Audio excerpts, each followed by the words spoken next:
Hello and welcome to another episode of the Web3 Talks series. Today, joining me on set, we have Shafeeq Qureshi, who is the founder of TheCryptoHub. How are you today? Hi, Ornella. Thank you. It's a pleasure being here and good to see you again. Good to see you too. I wanted to learn a little bit more about what you do. I know we've coincided in a couple events in Dubai, but I wanted to learn about what the TheCryptoHub is and what your role is. Sure. So before I get into talking about the TheCryptoHub, would you like me to tell about my journey into this space or? Sure. We can start with how you got into the space in the first place. What got you interested in crypto and blockchain? So basically, I've got a bit of a diverse background there, like jack of many trades. I started my early career within the nonprofit sector, working with the United Nations, where I was based in Georgia in the Caucasus region, and then I moved to West Africa. That was a long time ago. And then I did my master's from London, from the LSE, which was also a long time ago. And then after that, I started working in London and some major European cities where I was working in the banking sector, the banking and trading sector, and the energy sector. So I did that for about 4 or 5 years. After that, I realized that I always wanted to be an entrepreneur. And I had that sort of fire in me to get started on some of my own initiatives. So I started my first business that was in 2006 actually, which was a specialist recruitment and headhunting business out of London, which I still actually own and manage. Okay. And then how did you go from recruiting to crypto? Well, again, there were many things that happened in between. So then I decided to become a serial entrepreneur. And my journey took me into investing and building some other businesses in the last 8 to 10 years. I was in London in end of 2017. Okay. And I got a call from one of my ex-colleagues who I used to work during the banking days. And he's like, what are you doing these days? And at that point, actually, I was almost thinking of semi-retiring and going into some passion projects and focusing on that. And he asked me, have you heard about the crypto space? I was like, yeah, I know about Bitcoin a bit, but I hadn't really delved into it much. So he was like, why don't we build a crypto exchange? So we both came from banking background and we had worked on technology and a lot of sophisticated platforms in banking. And this space was very familiar and related to what we had done in the past. So I started working between London and Gibraltar and LA actually. Okay. So this was end of 17 and beginning of 18. So let's go back to that time then, when you were trying to make that transition and you were learning more about the space. You said you hadn't invested prior to founding an exchange. No. So what kind of went on through your mind? Why did you decide to take that jump? So I had known about Bitcoin, but because I'd been busy with a lot of other things, I hadn't really had a chance to jump into it, take that plunge. And then, I knew the strengths of decentralization and what Bitcoin was built on. And coming from the banking sector and having seen the previous, subprime crisis, which was the big crisis that happened in banking, and we're talking about 2008 and 9, I knew the flaws of banking. So I sort of started researching, and I saw the strengths in what Bitcoin and decentralization could do. And I could see the potential of this. But at the same time, this was, a bit of a Wild West kind of situation. And, we have evolved since then, but still. Have we evolved? Yes, we have evolved. And I can touch, on those points where I see the evolution has taken place or where the market has become a bit more mature. Okay. But having said that, there was a lot of chaos at that time, and we were seeing the ICO era, which was the initial coin offering. That was the big buzzword at that time, and we've seen so many new buzzwords take over.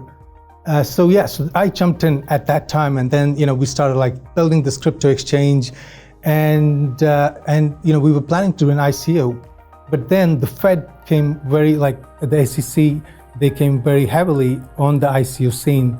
And we just had chosen the worst time to do an ICO actually. So we realized that, and there was also some other reasons, which I can talk about at some other point, where I saw there were some flaws in our fundraising and ethical side of things, the way we were doing things. And I decided to basically, just step aside, and I moved to Dubai in 2018 initially. All right, so you had traveled to many different countries around the world working in them, but what brought you to Dubai? So the Dubai journey is interesting, actually. It has to do with, obviously, my personal life. My kids live in Abu Dhabi. And, my kids had been living here for a long time, but I've been just living in different places. So I've always wanted to move to Dubai, although I wasn't sure if this was the ideal place for me. But then what happened was when I came here for the first time in 2018, I moved from LA. I found that there was a buzzing blockchain and crypto scene in Dubai. I remember attending my first conference of, about blockchain in Abu Dhabi, and I met a lot of interesting people. This was sort of the beginning of when the ADGM was getting involved in framing the policy around around cryptos and blockchain. So I found that there was a very sort of positive energy around the space of digital assets and how the UAE was looking at this space. So they were a bit more open than, if I would compare it to the SEC or the more traditional regulators who were like, who were looking at it in a very old-fashioned manner. Yeah, especially the SEC in the US. Exactly. So would you have the same assessment of the UAE today? Oh yeah, I think when it comes to crypto? Of course, I think the UAE has progressed, and they've been very brave in sort of creating the platform to encourage crypto, Web3, whatever this space encompasses. And you see that happening in ADGM. To start with, you see with VARA coming up with their regulatory policies and framework. They've been very proactive in that. And you see the DIFC, and then you have a lot of other hubs coming up. You have the Rock DAO. Yeah, that's a recent Ras Al Khaimah. And then you have the multiple ecosystems that have sort of mushroomed up. Obviously with the Crypto Oasis, you have the Arts DAOs, and you have many others. And now your company, and the CryptoHub. Yeah, now. So the CryptoHub, actually, I'll just step back. It's not something that I'm creating from scratch, or we're creating from scratch. So the CryptoHub is basically bringing or putting together a lot of my experience in this space, my experience within the crypto and blockchain space, and also my previous experience of working in traditional markets and entrepreneurship. And, and putting that all on a platform where we can sort of help our partners and stakeholders in untangling this space. Okay. So what that means is, basically, within this space, you have a lot of things happening. This is a very fast-moving space. It's very volatile, as we know. Yes. And there's a lot of information. There's a lot of information that is fragmented. So whether you're a newcomer in the crypto space or you're somebody who's already been here for a few years, you can still feel lost. And and that's coming from my own experience. So what I realized is that if you could help your partners, your stakeholders, which in our case, as the CryptoHub, we're focusing on founders and investors being our primary sort of focus. But then, we're looking at the wider communities, which can be founders, can be investors, can be retail investors. So what we're doing is we're building a platform to curate this space for the stakeholders, which I'll repeat, founders, investors, and the wider crypto and Web3 community. So does this mean that it's done through news curation, through events, or can you be a little more specific? Yes. So the initial idea is to create a platform where we can help curate projects and connect them with investors. So if you're a VC or an angel, you could be looking at your own deal flow, but we can also help you find that deal flow. So we could do half your job in terms of doing the due diligence and the vetting on projects. And this is something, like I said, I was already doing these things. I was already working alongside some of the VCs in this space. And where we were like I and some of my partners, we were helping curate projects and do the vetting on them and make sure the founders are legit. And then we were connecting them with VCs and angels and other investors. Now, how we would do it differently is we do it through the platform in a much more structured and an organized manner. Have you had any horror stories where the founders were not legit? Oh, horror story. You see, so the problem with this space is, we're at a very early stage still. I mean, for some newcomers. It's been like 15 years, but still. Still, yeah. So again, early is a relative thing. It's about the perspective, but the space is still evolving, and you have a lot of bad actors. Yeah. So wherever you have opportunity, you have greed and you have bad actors. So I like to say this basically, greed is a good thing, because greed motivates us and it's part of our human nature. But greed is also something that needs to be monitored, managed, and regulated. And I think that's so as private players, we need to make sure, I'll just give you an example of how we do it. So when a new project comes to us, to the TheCryptoHub, we make sure we start with the founders. So a lot of my personal experience comes into that. I've been a headhunter, I've been a recruiter. I used to hire CEOs for companies 15 years ago. Okay. So I had that interaction with, and I've also worked in so many diverse fields. So I'm not saying that, I'm sort of an expert in everything, but I, along with some of my partners, we make sure that we screen the projects, starting from the founders, understand their motivations. And You're then, good at reading people too. Yes, you have to, and you get better. Honestly, 3 years ago in this space, if you'd asked me, I would get fooled easily. But now it's a lot, I have sort of learned the skills of identifying the right people. So everything starts with people. When you're looking at a new project, you look at the founders, you look at their motivations. But to find successful projects is not just about meeting some good people. You could have some great people with great ideas, but they could still have other flaws where they might need some handholding, advisory, consulting. And that's where we come in as well. So I have been advising and consulting projects, and along with other partners where we help sort of provide solutions or advisory where the founders may be lacking those things. Because when you look at a project and the roadmap of a project, there's so many pieces to it. Of course, a good idea, it starts with that, what is the problem they're solving? And then after that, you also have to look at, do they really know how to execute it? And then, and how are they going to manage it? Are they good at managing the finances? Are they burning the cash? What have you found to be the biggest problem amongst projects that you have to help them out with the most? So I would say there are a few problems, but one of the bigger problems is, and the problems can be different, during the bull market and now. Right, okay, so let's take now. So yeah, I'll give you an example. Market. During the bull markets, everybody was sort of in a rush to launch their tokens and everybody's talking about TGE, and because you're looking at the charts are going, they're flying. And then you're thinking you're missing out. So that is an opportunity. But that can also pose a problem, because a lot of times what happens is the founders, they're not really focusing on building the product. Right, they just want to be first. They just want to be the first one to TGE, and I've seen that. I've been advising projects very closely, consulting, with projects where I tell the founders, guys, this is not the right time to go TGE, we should wait.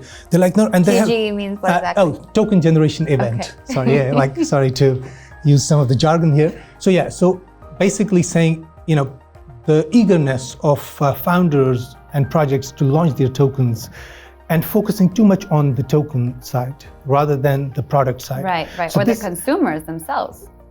Sorry, what? They're focusing too much on the token, exactly. And less on the consumers and the users. So you neglect the product, which is obviously supposed to, solve something. And then help the consumers, your masses, your communities, as we call them here. Obviously, that's the better word. So if you're focusing too much on just your trading strategies and how your token's going to do great, then you neglect the main thing that you started with. And I think this is one of the biggest problems that I've seen in many of these early stage projects. Okay. People aren't focusing enough on the product itself. Right? Yes.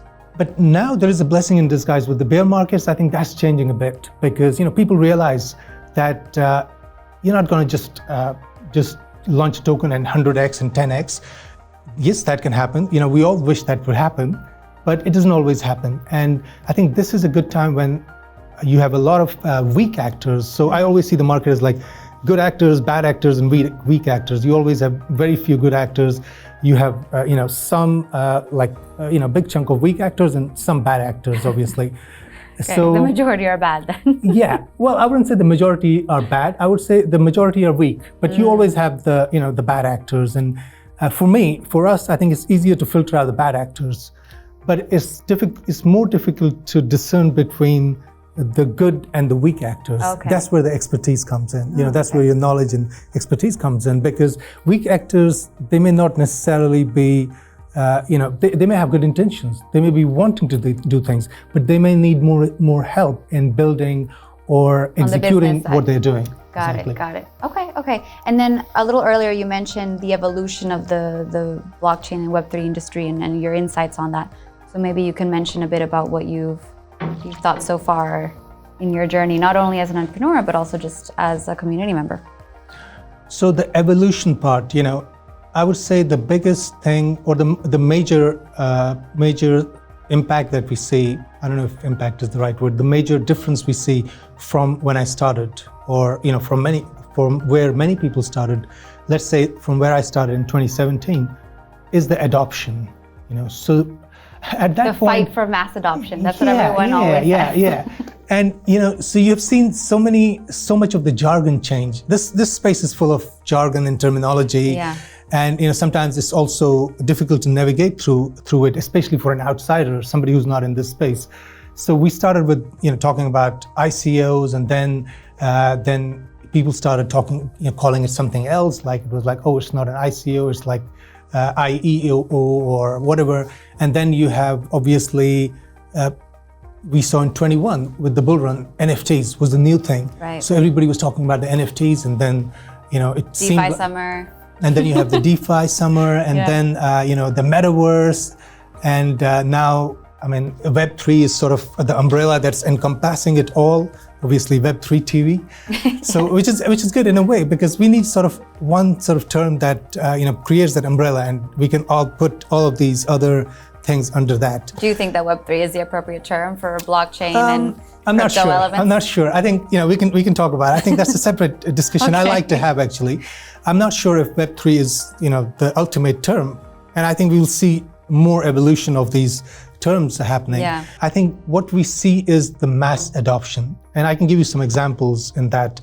So when we were talking about cryptos in 2017 and 18, and then you had that winter until 21. We just came out of COVID and everybody suddenly woke up. Yeah. So what we saw at during the last bull run was like ordinary people who did not know anything about cryptos were into it. I'll give you an example. When I used to go to Abu Dhabi to see my kids, there is this guy who was working as a security guard, a Pakistani security guard.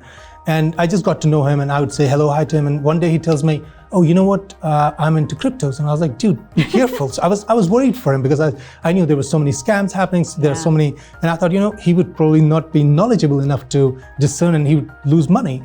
And then just a few months later, I was in touch with him, and honestly, he surprised me. He had created a little group of people around him who he was teaching how to do DeFi, how to invest, and actually, what I'm trying to emphasize here is this is a massive change from just some people, who were in those small circles, who knew about Bitcoin, who knew about Ethereum, and then they got into cryptos, to somebody who's a security guard, or a taxi driver, or somebody who has nothing to do with technology, and they are investing in it. And then I have friends, obviously you have the memes, they play a role as well. Yes. Big part of crypto. Yeah. So, and memes, I see them as good and bad, but again, they also create that mass adoption, because a lot of people, they feel it easier to understand meme coins and things like that. What is the best way for people to get in touch with you, or to follow you on socials and learn more about the CryptoHub? So yes, if anybody who's out there and wants to know more about the CryptoHub, I think they should start with TheCryptoHub.com. That's what we are. And we're still updating the website. We're going to bring in a lot more features and tools on that. So please bear with us, because it's just the beginning of the platform side. And we will be doing a lot more events in the future, because we feel that events complement what we are doing on the platform. So it's like an online engagement, and we are creating real life engagement, as we saw in the last event that we did, and you guys covered. Thanks for that as well. At the ByBit offices. The ByBit Crypto.org, the CryptoHub blockchain Vanguard event. Make sure to check out that recap by the way. Definitely, definitely. So yeah, so the idea is there's a platform and there is a community engagement, and if you're a founder and you have a great idea, do get in touch with us. Send us your projects. We would love to curate it if it's the right project, obviously. If you're an investor, an angel, or a VC, definitely connect with us, and we'd like to share a deal flow with you. So just look forward to connecting with the community at the coming events that are happening in Dubai. It's going to be a busy time again. All right, well, thank you so much for your time again, Shafeeq. And everyone, please go give a big thumbs up, like to this video, and check out other episodes of the Web3 Talks. I'm Ornella Hernandez. Until next time.